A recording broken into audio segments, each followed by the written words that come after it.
Hello, my name is Jason Howard, a program consultant in the Office of Assessment and Accountability. Welcome to the Inclusions of Special Populations Training 703 KAR 5:070. This training consists of 4 sections: inclusion, general conditions, section specifics, and conditions for specific accommodations. This training must be completed prior to providing accommodations for any state-required assessment.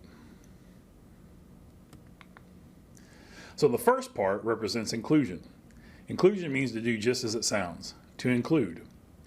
Inclusion provides equal access to opportunities and resources and makes sure conditions are in place for each person to reach their full potential.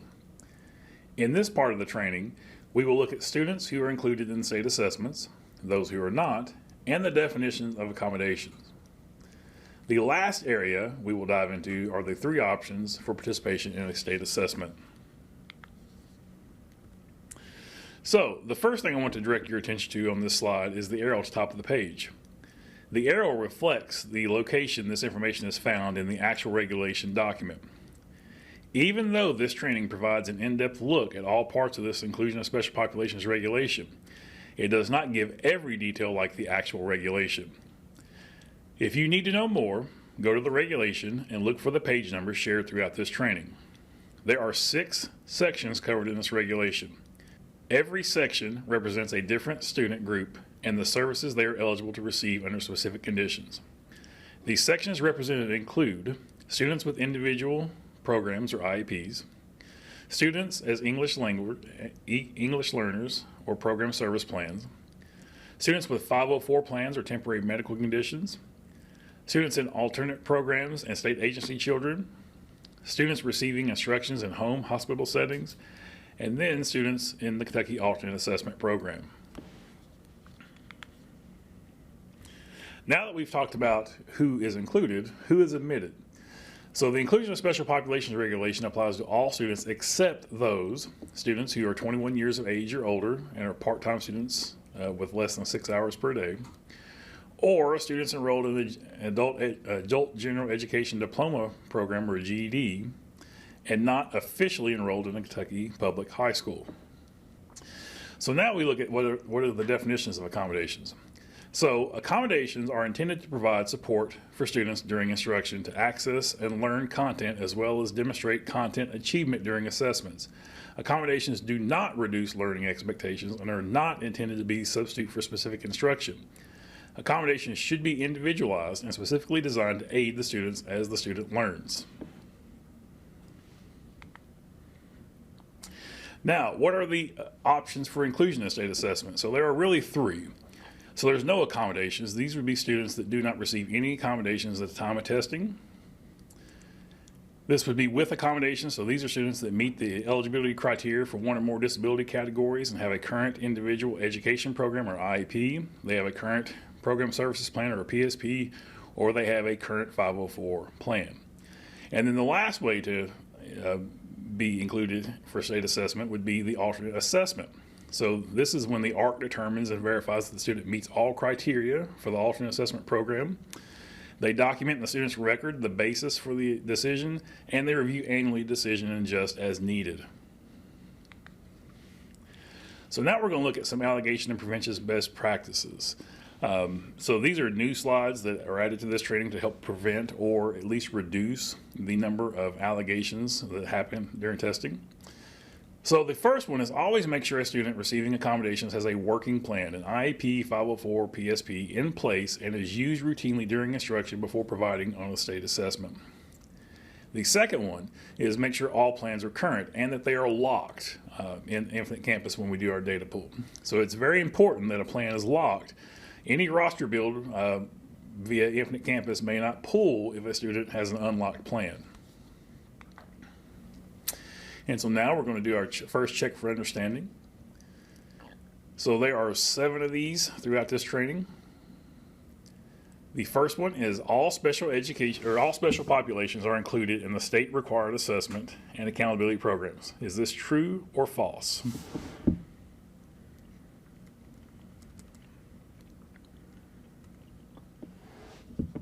The answer to that question is true. Number 2, What is the age in Kentucky when students age out and are no longer eligible to receive services? Is it A, 19, B, 25, C, 21, or D, 23?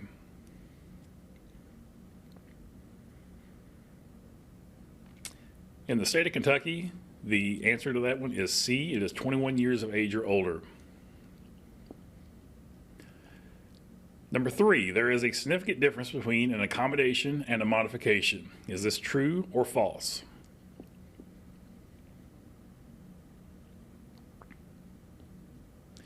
The answer to this question is true. There is a big difference between accommodation and modification. Accommodation is basically making the content accessible to a child. A modification actually changes the test content and therefore the validity, and is not allowed on the state assessments. All right, question number 4. What are the 3 testing options for students eligible to receive services in Kentucky? Is it A, no accommodations, with accommodations, and alternate assessment? Is it B, partial accommodations, permanent accommodations, and due process? Is it C, inclusion, non-inclusion, 504s? Or is it D, IEPs, 504s, and PSPs?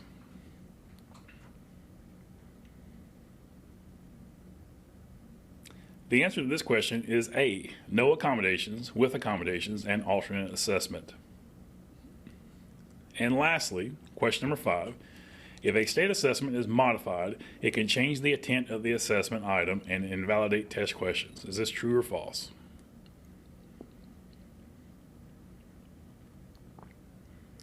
The answer to this question is true. Once again, that would be considered a modification. So you're changing the test item and therefore the validity of the test, and that is not allowed on state assessments. Moving along, part 2 of this training looks at the various accommodation conditions identified in the Inclusion of Special Populations regulation. So there are really 7 conditions. And they're all listed with the page number to the right-hand column. It tells you exactly where you can read more about these. I will go through them very briefly.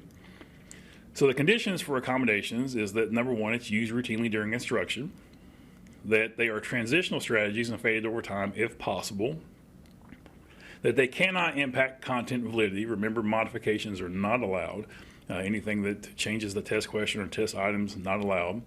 Number 4, they are age appropriate and clearly described. Number 5, they allow access to the general curriculum. Number 6, they are based on individual need and not the disability. You can't just say that everyone that has, say, dyslexia gets the exact same accommodations. They need to be individualized to that student. And number 7, they are not a substitute for high quality instruction. Moving on to conditions 8 through 13. So the evaluation and ongoing process data support the specific areas of need. So every accommodation on a plan must be backed and supported by data. They are not introduced for testing purposes only. There are cautions about plan changes near testing. This does not mean you cannot change plans during testing or right before testing. It just means that there are cautions about those. Number 11, technology should be considered first because this teacher cannot go with the student. And as a result, we want to foster as much independence as we can. Number 12, informs everyone about students' needs. And number 13, changes in administration or recording of answers are consistent.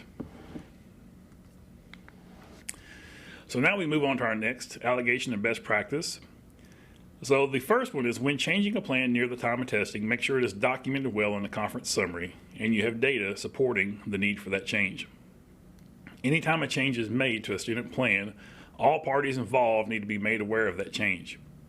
Consider a follow-up meeting with supporting staff, including the test administrators, to announce changes.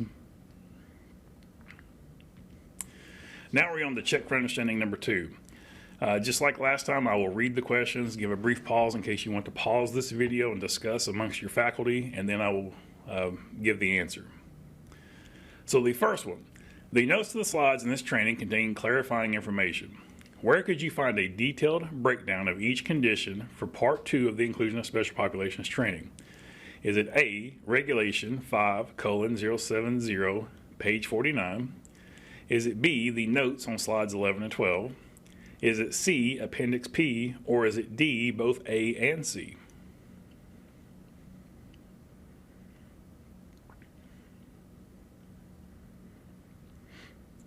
The correct answer to this question is B.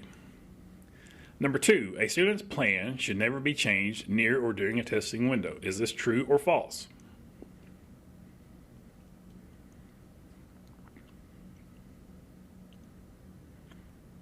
The answer to this question is false.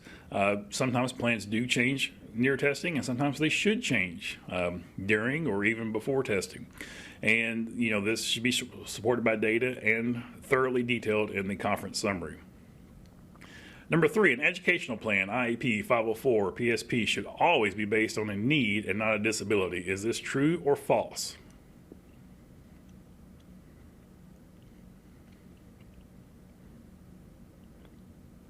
The correct answer to this one is true. Number 4, why is it encouraged to fade an accommodation over time? Is it A, student independence, B, the plan is outdated, C, parent refusal, or D, due process?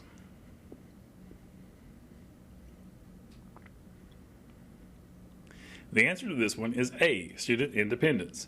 So once again, we want to foster as much independence in the student as we can, because we as educators cannot go with our students into adult life. So as much as they can do on their own, the better. Number 5, changing a plan for testing purposes only is always wrong. It can often lead to the student performing poorly on the test. Is this true or false?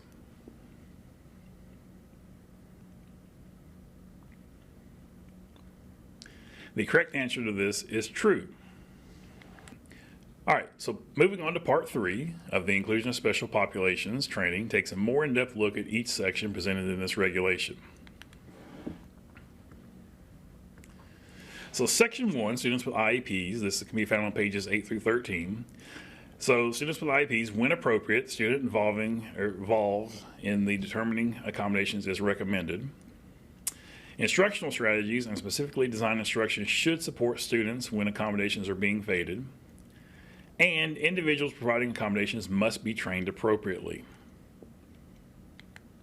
All right, section 2 of the Inclusion of Special Populations regulation focuses on students who are identified as English learners or ELs. The information can be found on pages 13 through 19 of the regulation document.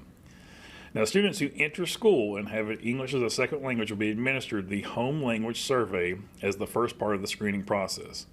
If a student is determined to be an EL student, a district or school committee must convene to design a program service plan, or PSP. A PSP is the plan that describes the necessary interventions and instructional activities to be deployed for the benefit of that student. Students that enter school who have English as a second language will be administered the English Language Proficiency Assessment. Often when you discuss EL students and state assessments, the topic of a first-year exemption is talked about. This is true for first-year EL students new to the country. The regulation defines the first year as 240 cumulative days or 12 cumulative months. Students will not be expected to participate in reading. However, a minimum to count for participation is 4 multiple choice or 1 extended response in any part of the mathematics and science at the appropriate grade level. Again, this is just for participation with no accountability at year 1. EL students will test with full accountability and participation beginning with year 2 and beyond. Now, section 3 of the Inclusion of Special Population regulation focuses on students who receive accommodations by way of a 504. So another topic focused in on this section is a medical emergency. This information can be found on pages 22 through 28 of the regulation document. Anyone who qualifies with a 504 must have a current plan. The 504 plan focuses more on the use of an accommodation due to health impairments instead of accommodations related to learning disabilities. The other part of this section focuses on medical emergencies. A student who, for instance, has a broken dominant arm can receive an accommodation of a scribe under this section. Another example might be a student dependent upon reading glasses. If those glasses are not available and another pair cannot be provided at or by the time of testing, a reader may be acceptable under these conditions. Appropriate documentation must be kept on file at the school or district level and is not required to be submitted to KDE.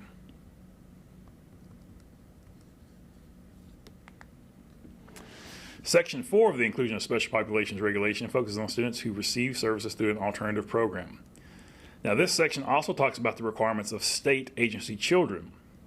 This information can be found on pages 23 through 24 of the regulation document.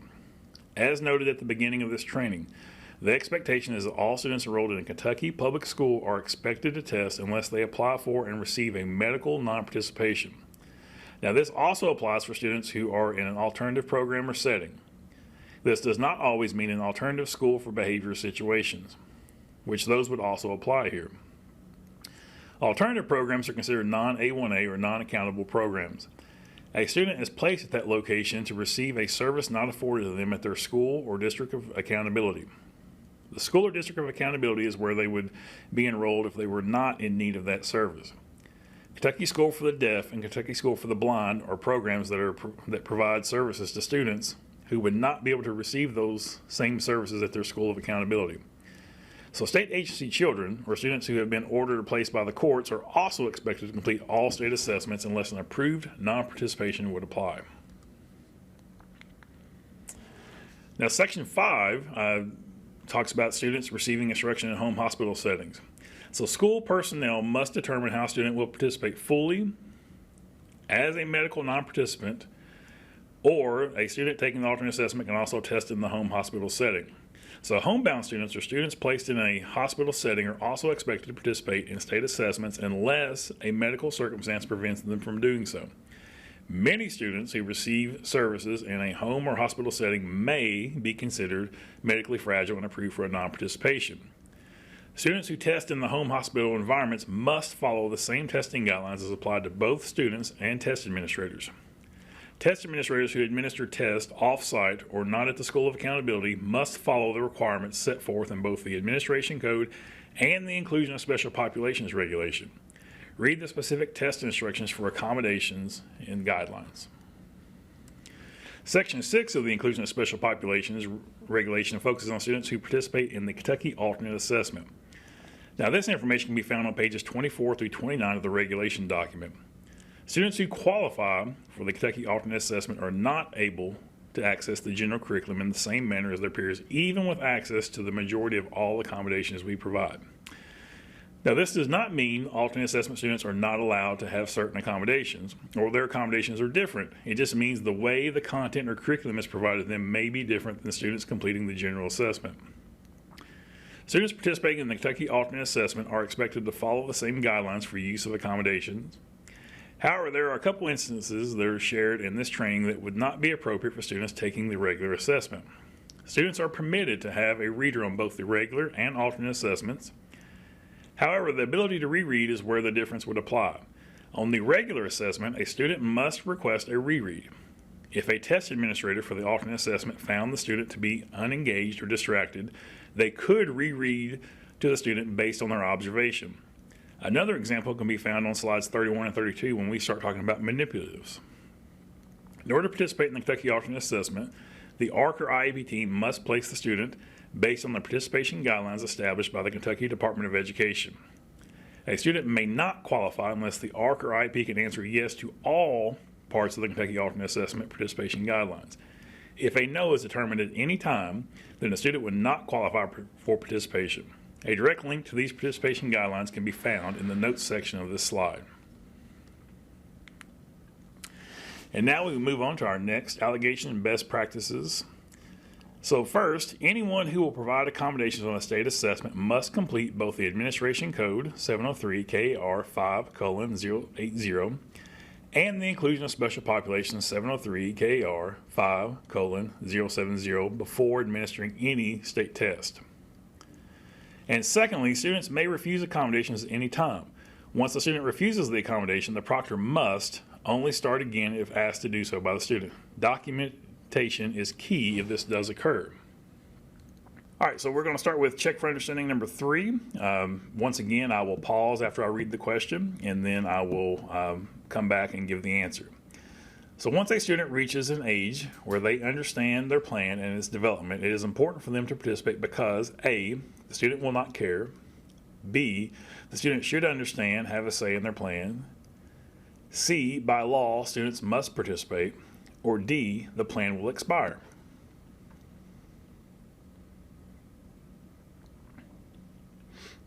The answer to this question is B. The student should understand and have a say in their plan. Number 2, EL students only receive a first-year one-time exemption. The second year and beyond requires full participation. Is this true or false?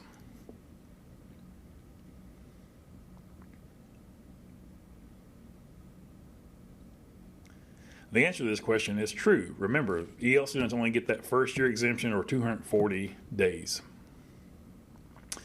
3, forms for medical emergency should always A. be sent to KDE, B. be sent with the student, C. remain in the district, or B. be sent to the medical professional diagnosing the emergency.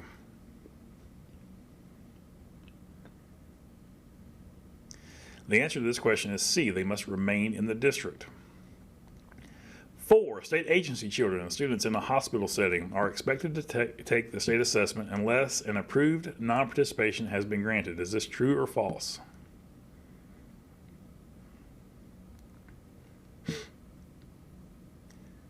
The answer to this question is true. Remember, all students in all public schools in the state are expected to test unless they have a medical non-participation that has been granted. 5, to qualify for the Kentucky alternate assessment, which parts of the participation guidelines must be answered with a yes? Is it A, all of them, B, half of them, C, only questions 1 and 2, or D, A, B, and C are incorrect?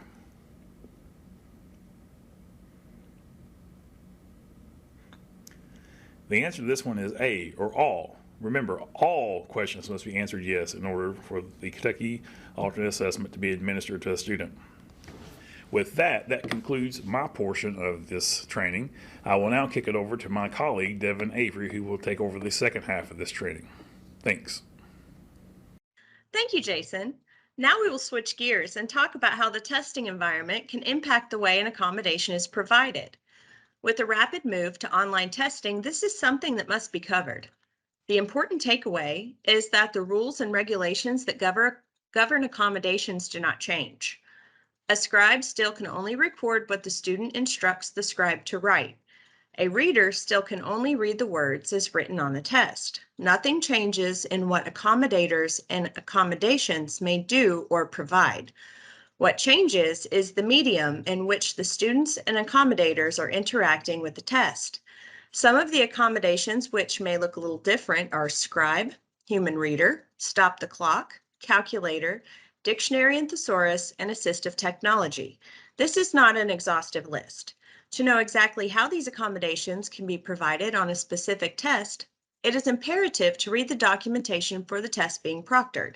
For instance, one test may be an online test and a calculator accommodation is provided online. Another test may be online as well, but calculators may be offered via handheld calculator. Each test can have different accommodations, but all accommodations provided on any test must adhere to the regulations covered in this training. On this screen, you will notice a very basic example of how testing environment can impact the way an accommodation is provided. However, it does not impact the regulations that govern the limits of an accommodation. Let's say we have 2 tests. Test A is given completely online. There is no paper and pencil option. Test B is given completely paper and pencil. There is no online option. These strict environments require accommodations to look a little different. For instance, on test A, the online test, a scribe may become a typist, but on test B, the paper and pencil, all responses would be handwritten by the scribe. What the scribe can do does not change. The scribe still may only record word for word what the student says. For a reader, on the online-only test without a paper option, the reader would simply read the computer screen, or the student could utilize text reader software. On the paper and pencil test, a human reader would read the paper test book. Stop the clock on an online test is likely controlled within the testing platform, whereas on a paper and pencil test, it would have to be manually logged. Calculators on an online-only test are likely provided within the testing platform, but on a paper and pencil test, a handheld would be provided. Once again, the accommodations themselves are the exact same. This is also an extreme example of a test only given in one medium or another. Often, tests, much like the state KSA test, are provided in multiple formats that include both online and paper and pencil versions. That is why it is imperative that you read the literature regarding how to provide accommodations for each and every test you provide accommodations for. The KSA, AKSA, CTE, EOP, etc. cannot be administered remotely, where the student is at one location and the proctor is in another location. Therefore, accommodations can also not be provided remotely. To recap the impact the testing environment has on accommodations, all rules within this training and the regulation regarding accommodations still apply to any accommodations provided regardless of the testing environment. A scribe, whether typing or writing, can still only record information as provided by the student. A reader, whether reading from a computer screen or a paper booklet, may still only read what is written within the test. Because online and paper and pencil tests are interacted with differently, one you manually bubble in items with a pencil and the other you point and click with a mouse, for instance, how accommodations are provided can vary. While what an accommodation can provide does not change, how it is provided can. If you are providing accommodations, it is imperative that you review all testing literature for the test being given and understand how accommodations are to be provided for that specific exam. This can differ widely from test to test. An example of this, the ACT allows triple time, the KSA does not. It is never a good idea to assume, because you have provided accommodations for one online test, that things will be the exact same on another online test. Always read the testing literature prior to administration. If you need further assistance before improperly providing accommodations, contact us at dacinfo@education.ky.gov. Now we are to our fourth check for understanding. Question 1. When administering the online version of the state assessment, instead of paper and pencil, what can a reader do differently to help the student take the test? A. Reread questions. B. Read with inflection. C. Read from an internet-enabled cell phone screen. D. The rules are the same. The answer is D. As discussed previously in this training, what an accommodator is allowed to do and not do remains the same whether a test is given online or via paper and pencil. 2. Which of the following is not a requirement prior to providing accommodations? A. Read all manuals and testing literature for the test being given. B. Read from a computer screen if giving an online test. C. Have inclusions of special populations and administration code training. D. Verify all accommodations are current for the student prior to providing them.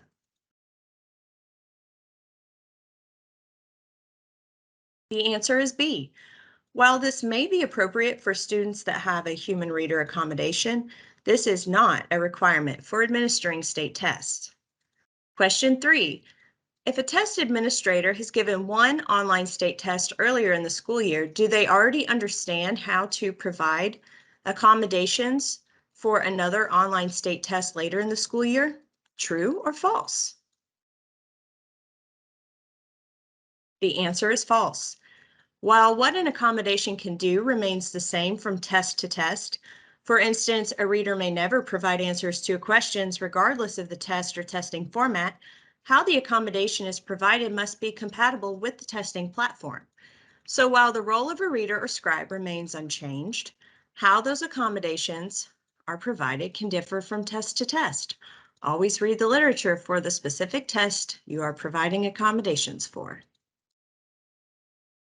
Question 4. Depending on the accommodation, the rules that govern accommodations that will be taught in this training change depending on whether the state test given is administered online or paper and pencil. True or false? The answer is false. The rules for each accommodation remain unchanged from the regulation regardless of what format the test is being given. Question 5. The test administrator is providing scribing services for a student taking the state assessment online. What is the best way to find out how that accommodation should be provided? A, review the inclusion of special populations regulation for the answer. B, review the test manual for the test being given for proper instruction. C, review this training again. D, ask a colleague down the hall. The answer is B. For that specific test, the best resource for determining how to provide the scribe accommodation would be the testing literature. While this training and the actual regulation would certainly help you understand what a scribe can do and not do when providing this accommodation, neither one would instruct you on how to perform the scribe accommodation within the platform in which that specific test is being administered. Now we're going to discuss conditions for specific accommodations on state tests and the rules that govern what can and cannot be done when providing those accommodations as laid out by the inclusion of special populations regulation. On the screen are the most used, but not only accommodations allowed on state testing. We will go into each one individually. Assistive technology is allowed and encouraged on state testing. However, it is imperative you make sure any assistive technology used is compatible with the test being given. Any assistive technology that reproduces, retransmits, saves, replicates, or serves as a pass-through for secure test materials cannot be used due to testing security concerns. However, many assistive technology options exist for state testing. Some things to consider for the use of technology. Program planners should always evaluate under what conditions the student would use technology and clearly describe that in the student's plan. An example, if the student uses a text reader instead of a human reader, that should be clearly indicated on the student's plan. When assistive technology is not appropriate, accommodations used will be based on student need and ability level as designated in the IEP or 504 plan. Technology should be considered first in order to help foster independence. The goal is for independence to carry over into post-school activities. A teacher cannot move on with the student into post-education life. Technology can go everywhere that the student goes after they leave the school.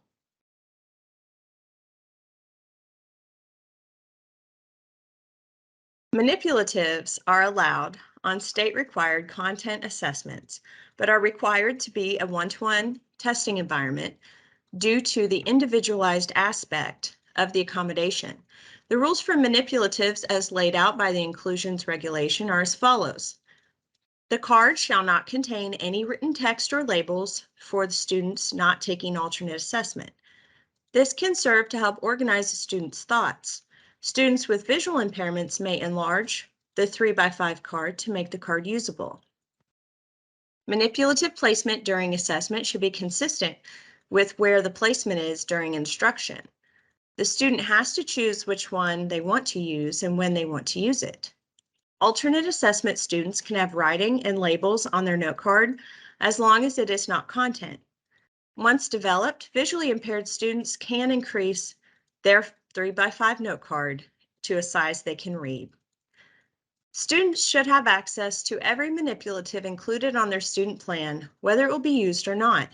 For instance, if a student has 20 manipulatives written down on their IEP, all 20 should be provided to that student on test day, and not only the ones the accommodator feels would be most useful for that content. Now, let's take a look at some 3x5 note card examples on the next slide. Each student with the manipulatives accommodation is allowed a single 3x5 note card. You will notice the general 3x5 note card can have shapes or diagrams, but cannot have writing or labels of any kind. A student taking the alternate assessment can have labels such as first, second, third on their note card, but cannot have content. So while first, second, and third are okay, it would not be okay to have first, write a thesis statement, second, order the body paragraphs to tackle evidence for the claims, third, write a conclusion which ties the thesis to the evidence. Check for understanding number 5. Question 1. Why should technology be considered as an early accommodation? A. It is easier. B. They provide essential modifications. C. Technology carries over to post-school activities. D. Dependence on technology is ideal.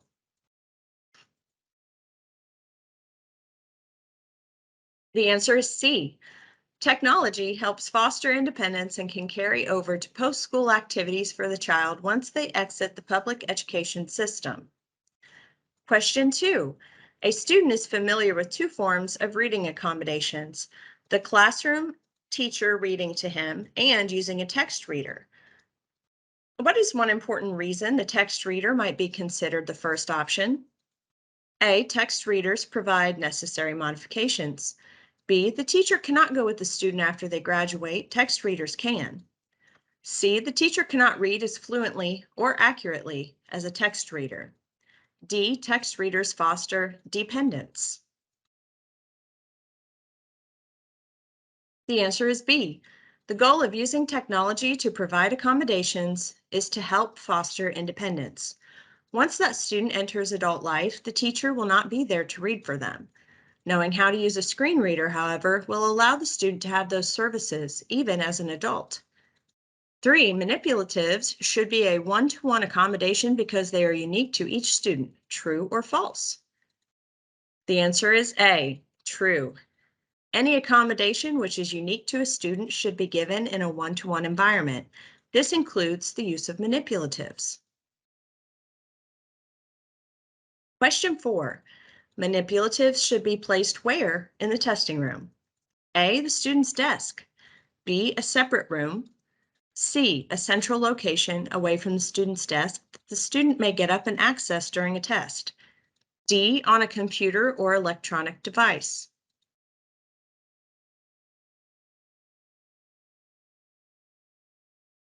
The answer is C. Manipulatives should always be placed in a location away from the student's test, but is easily accessible by the student during testing. Question 5. A student taking the regular KSA may have a 3x5 note card among their manipulatives as long as what condition or conditions are met? A. Only labels but no content is on the index card. B. No content, writing, or labels are allowed to be on the card. C. Graphic organizers are allowed as long as they are writing and content free. D. Both B and C are correct.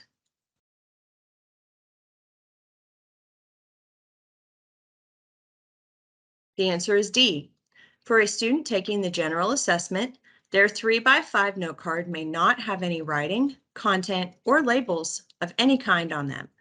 Graphic organizers are okay as long as there are 0 labels, content, or writing on them. Readers of multiple varieties are available on state testing. Each individual test will have literature that guides you on how each reader is to be provided within the testing environment. Text-to-speech is allowed for students with an IEP 504 or PSP. A reader can read everything from cover to cover in the assessment to the student. If the student requests to read parts independently, that is allowed and the proctor must stop reading. All students have the right to grade instruction, so giving an accommodation does not relieve the teacher, school, or district of the responsibility of giving the student top-notch instruction. Some other highlights. A reader must always watch inflections and emphatic speech when reading. This is of particular concern for human readers. The job of a reader is never to lead a student to an answer. There must be documentation over time that with intervention and high-quality instruction, the student is still unable to access the reading assessment. The goal of any accommodation should be to phase it out over time and grow a student to be independent. Now let's dive deeper into what a reader may do. Keep in mind these rules apply to any reader in any testing environment. A reader must read the directions, prompts, situations, and passages as they're written in the test. A reader may not use or provide any additional information, even if requested by the student. A reader may reread any part of the test to the student only after the student requests it for students taking the general assessment. If a student is taking the alternate assessment, those are currently scripted assessments. Test administrators may determine when a student is not focused and may reread at any time. A reader may not point out parts of questions or tasks skipped by the student. A reader may read individual words or abbreviations mispronounced by a screen reader, if specifically requested by the student. A reader may not lead a student to an answer. Remember, no emphatic speech when reading. These rules apply to any state test given in any format, and whether the student is taking the test online or paper and pencil. Now let's look at some ways to prevent allegations or best practices to engage in when providing a reader. Number 1, a reader should never guide or direct a student to a correct response. When reading to a student, the test administrator should never change a test item or answer options even at the student's request. A reread may be provided only at the request of a student. The only time the test administrator is permitted to reread something without a student request is for the alternate assessment.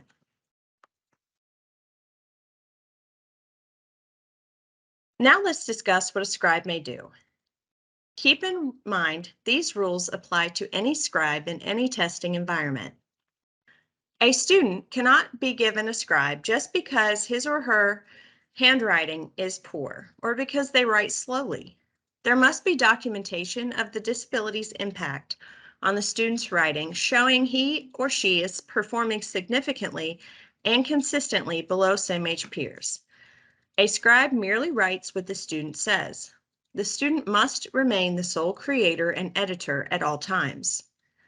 A district has discretion of who can serve as a scribe, but peer tutors are not allowed. Any person not working in a certified position who is providing assistance shall read and sign a non-disclosure agreement provided by the department. A scribe cannot be used as a replacement for writing instruction or assistive technology. For an EL student with a PSP, a scribe shall be provided if the student has not reached proficiency on the annual English language proficiency assessment. A scribe must, regardless of testing format, record word for word what the student says, written onto paper or typed into the online platform. Format, capitalize, and punctuate as directed by the student. Give this written or typed product to the student to edit or revise. Not alter, edit, or revise a student's own ideas, revisions, or edits. These rules never change, whether a test is given online or paper and pencil. Now let's look at some ways to prevent allegations or some best practices to engage in when providing a scribe accommodation. A scribe should only record the exact information a student provides. All answers must be directed and guided by the student at all times. A scribe should only provide the writing support to a student unless they have additional accommodations permitted on the test. For example, the scribe cannot read a response back to the student unless that student also has a reader on their plan. Check for understanding number 6. Question 1. Which of the following is not a role of the reader? A, reading a test book cover to cover. B, pointing out parts of questions or tasks skipped by the student. C, reread any part of the test if the student requests it. D, read individual words or abbreviations the text or audio reader mispronounces. The answer is B. As a reader, you are not allowed to point out mistakes or errors the student has previously or is actively making. Your only allowed job is to read the test booklet for the student. Question 2. If a student does not understand a word or phrase in the passage or a question, is it okay to summarize or explain that text to the student in language they understand? A, yes, if the student asks for you to explain it. B, always yes. C, Yes, if they have a reader. D, no. Paraphrasing is not an acceptable accommodation. The answer is D. Paraphrasing is not an acceptable accommodation. It is never okay to summarize or explain anything within the assessment portion of a testing book to a student. Question 3. A student is provided with a reader accommodation in their IEP. The test administrator is reading the test. The student requests the reader to reread the passage and define a word that is not understood. Is this allowed? A, yes to both. The student has a reader and paraphrasing and rereads are allowed. B, no to both. Rereads are not allowed. C, yes to the reread. The reread is allowed, but paraphrasing test content is never allowed. D, no to the reread. Rereads are not allowed, but the paraphrasing is okay.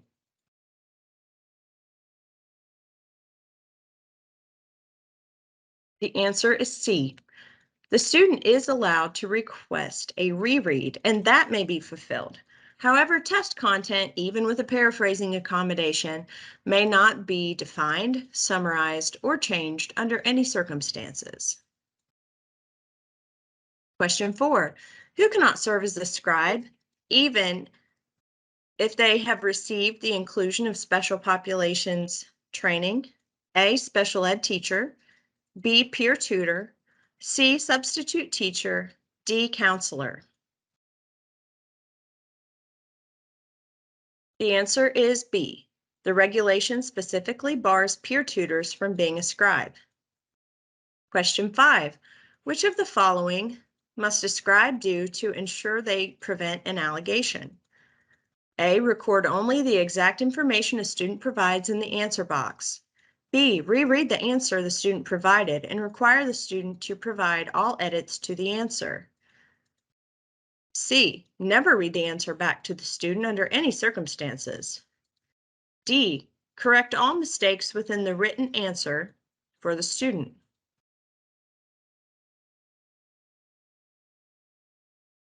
The answer is A. As a scribe, your only job is to record the exact information provided to you by the student within the answer box of the test. The student must direct or provide any edits. And remember, you cannot read it back unless they also have the reader accommodation. Calculators. Calculators are available on state tests in the online format, handheld calculator, or both forms, depending on the test being given. Regardless of the medium that the calculator is provided, whether handheld or online, the rules that govern their usage remain the same. To use a calculator, a student must have the need documented on their plan, which includes documentation of the disability's impact on mathematics calculation or reasoning, have used the calculator in routine instruction throughout the year. The plan should also clearly indicate if the student should receive an online calculator or handheld calculator. If the student has a valid calculator accommodation, then that calculator is allowed on all sections, including non-calculator sections of tests. It should be noted that the calculator accommodation is a disability accommodation, not an EL accommodation. Oral native language support shall be based on a student's individual language needs as documented in the PSP. It is not limited to any specific time frame. It may range from specific vocabulary to rendering entire assessments into the student's native language. It includes directions in all parts of the test that the student needs translated. Flexibility of test administration schedule is allowed to meet the needs of interpreters. Bilingual or English dictionaries are available on some state tests. They can be print or electronic. It should be noted that you need to read the testing literature for each state test on how the dictionaries should be provided. Some may require a handheld dictionary. Some may require the use of an embedded dictionary in the testing platform, and others may require the usage of an electronic version on a tablet or exterior device. Some tests may not allow the accommodation. It is important to read all test administration manuals for each test being administered to determine how to handle this accommodation. If bilingual or English dictionaries are allowed on the test you are administering, there are some specific guidelines that must be followed. The dictionary should only provide word-to-word translation without definitions. All additional capabilities must be turned off, including the internet, translating whole phrases and sentences, etc. Now let's look at some ways to prevent allegations or best practices to engage in when providing oral native language support. Flexibility for test schedules is not permitted unless the student has oral native language support marked on the PSP. If there is a shortage of interpreters, EL students may use a different test administration schedule as long as it occurs within the district-established testing window. Paraphrasing and simplified language may be used for directions only and is not a supported accommodation for state assessments. The proctor may only paraphrase or simplify directions. Test content questions or answer choices may not be altered. Once time begins on a state assessment, nothing can be paraphrased. Please note this is not a change in policy. An accommodation is a support for inclusion of special populations. Because paraphrasing can be used on test directions only for all populations, it is not a support for special populations and is therefore not an accommodation.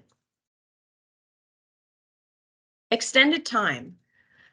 Extended time is allowed on state assessments for those taking the general assessment. Extended time is not an alternate assessment accommodation because that is not a timed test. Extended time can be in the form of time and a half or double time based on a committee or team decision for that student based on data and observation. Regular time must be used appropriately in order to receive extended time. If for some reason a student does not use regular testing time appropriately, for example, they sleep for 55 minutes of an hour-long test, you may deny extended time to that student. Make sure you document everything in as much detail as you can muster. Turn that into the building assessment coordinator so they can properly document why that student was denied extended time. Students should be provided extended time based on the committee or team decision documented and guidelines the building assessment coordinator have laid out. Some schools keep the student in the same testing room while others relocate them to a library or lounge. That is all a local decision, but follow building protocols for those students. Reinforcement and behavior modification strategies are allowed on state tests. This can include testing a student with behavior issues in a one-to-one environment to prevent disruption for other students. This is a local decision. Behavior modification or reinforcement can also involve using positive behavioral interventions and supports as indicated in a student's behavior intervention plan and/or IEP as decided by the ARC 504 team based on data. You could use verbal, tangible, or tactile reinforcements for being on task. The student can be tested in a separate location outside the regular classroom. They cannot influence, impact, or disturb other students. And they can use technology to focus attention or reduce stress. Now, use of technology for these students does not mean they could use a text reader. It means if the student is given computer time as a reward for on-task behavior, then the student can still get that computer time reward after testing is complete for the day. Alternate assessment students can have their breaks during the assessment since the alternate assessment is not timed. Reinforcement and behavior modifications are a disability accommodation, not an EL accommodation. Interpreters for a student who is deaf or hard of hearing. The student must have a verified disability in the area of hearing and use sign language as the normal mode of communication. An interpreter shall not indicate correct answers or define words, provide content, teach vocabulary or concepts. Any person not working in a certified position who is providing assistance for a student shall read and sign a non-disclosure agreement provided by the department. And now we are to our seventh and final check for understanding. Question 1. If a student qualifies for a calculator accommodation, the student may use the calculator on any test, including the non-calculator portions of exams. True or false? The answer is A, or true.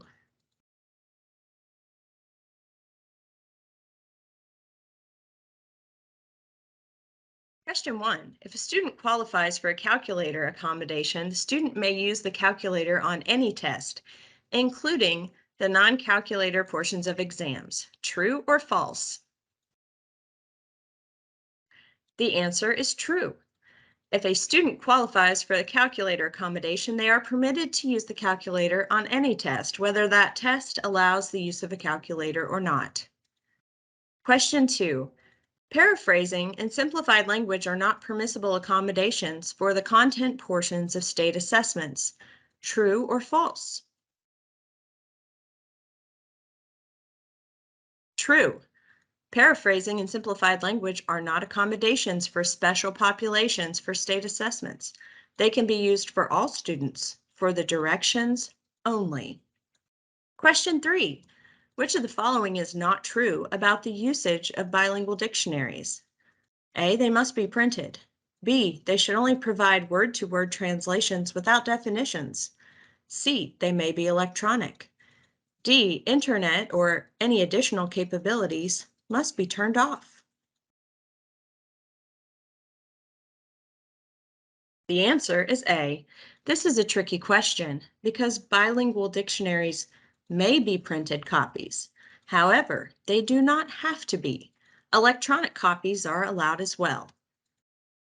Question 4. If a student is denied extended time on a state test, the test administrator should do the following. A, take thorough notes on why the decision was made. B, contact the building assessment coordinator and inform them of why the decision was made and provide them with the notes. C, both A and B. D, none of the above.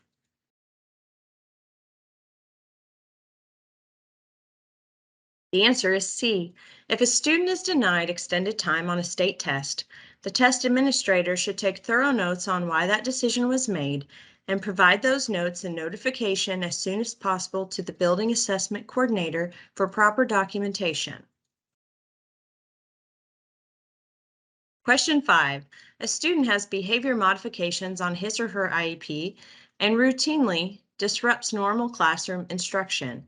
What needs to be done to test this student one-to-one? A, contact KDE for prior approval. B, contact USED for prior approval. C, choose not to test the student.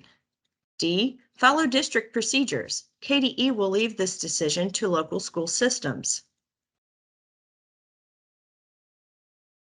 The answer is D. This is a local decision that does not require the involvement of KDE or USED. Simply follow your district procedures. If you are unsure what those procedures are, contact your building assessment coordinator or district assessment coordinator. This concludes the inclusion of special populations regulation training for today. If you have any questions about anything we discussed, please feel free to contact our office by emailing dacinfo@education.ky.gov or by calling 502-564-4394.